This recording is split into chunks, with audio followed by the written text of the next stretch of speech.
Hello, my name is Terrance J. Mackey, and today I'll be covering contingency leadership theories. There'll be 4 theories that I will cover today, one being contingency leadership, followed by continuum theory, path goal leadership, and leadership substitutes. First up, contingency leadership theory, which was formed in 1951 by Fred Feltler. Mr. Feltler believed that leadership styles are constant and attempts should be made to pick the right job as opposed to try to change the leadership style. The theory was a leader's effectiveness depends on how well the leader style fits into the context of the job.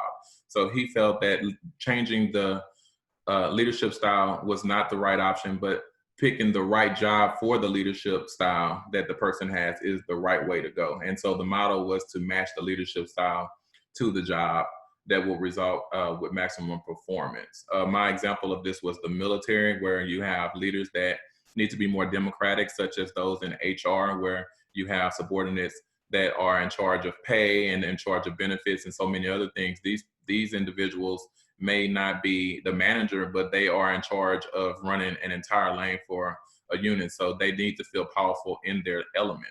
Whereas a leader that is in the infantry, where you're in charge of field soldiers, you need to be more dominant.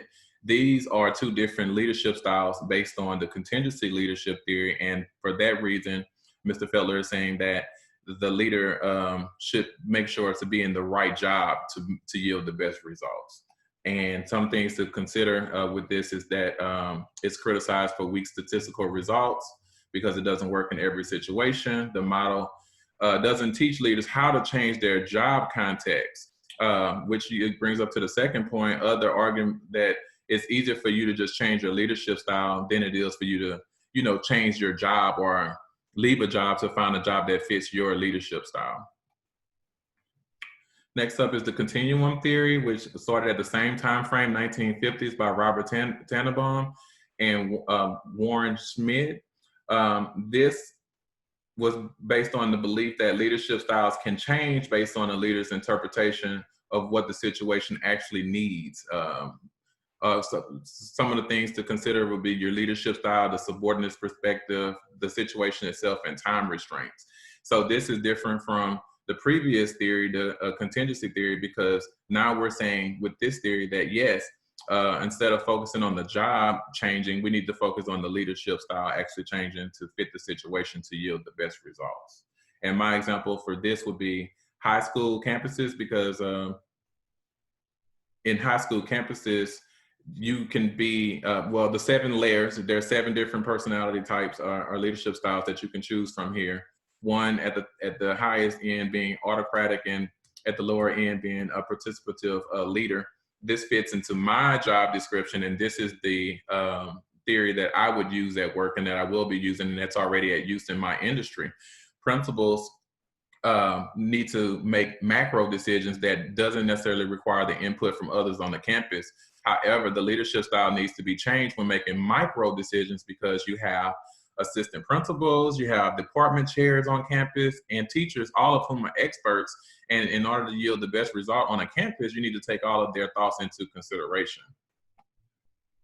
Some of the things to consider or concerns would be that there's less research done on this model than the contingency model, and all the factors that are associated with this model are subjective. Determining when to use each style is very unclear as well. So there are 7 different styles, and it's unclear on when to use which one. It's based on, your opinion almost when trying to put this theory into play.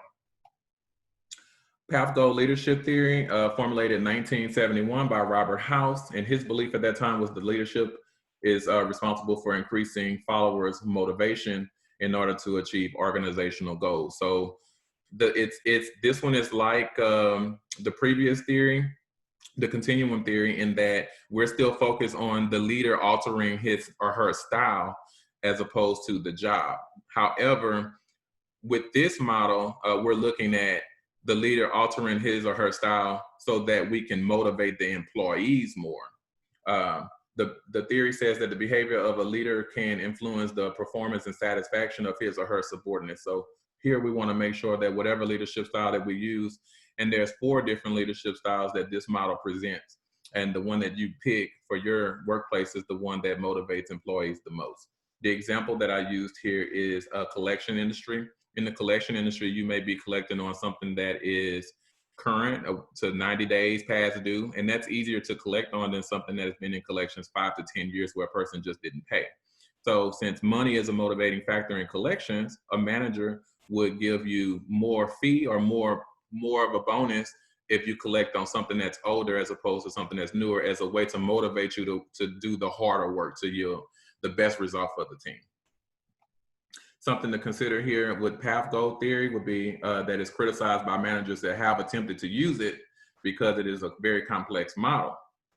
And reviews of this theory have been inconclusive in findings, but when this theory has been used in the workplace, it has yielded favorable results. The last one that I want to cover here is leadership substitutes theory. Leadership substitutes theory was formulated in 1978 by Stephen Kerr and by John Jermier. Their belief was that when theories are substitutes, when there are substitutes for leadership variables in the workplace, that it could make leadership ineffective, unnecessary, or redundant. So what they're saying here is that situational factors that substitute leadership may neutralize leader, making them unable to perform as leaders. And those factors need to be considered. That's what this theory is saying. So in conclusion here, leaders must analyze the situation to determine how best to fit into their workplace climate. The example that I want to use for real world would be officers and non-commissioned officers in the military. In the military, the officer is the powerful one, right? They're the one in charge of the department. However, it is the non-commissioned officer, the person that is more of an expert in that lane, because he or she has been working in that job longer. So if an officer comes into a department for the first time, likely he's only going to be there for 2 years, and he's going to be in different departments every 2 years. The non-commissioned officer stays in the same department for a very long time. So to be effective as a leader, the officer needs to consider that and not try to be dominant in the workplace, but try to be democratic in the workplace so that he can access that knowledge that the non-commissioned officer has so that the team can be effective. The thing to consider when trying to utilize the leadership substitute theory is that critics have said that it may not be a situation where there is no leadership in the workplace or where the leader is not needed, but that the employees may have taken on the leadership responsibilities because of previous leadership. So the leadership style is still in the workplace, it's just not being facilitated by the current leader. And that's something to consider. So that is my conclusion. I want to thank you for watching. I hope you have a great day, a great week. And congratulations on your assignments this week. I'm sure you all do wonderfully. Thank you again for watching.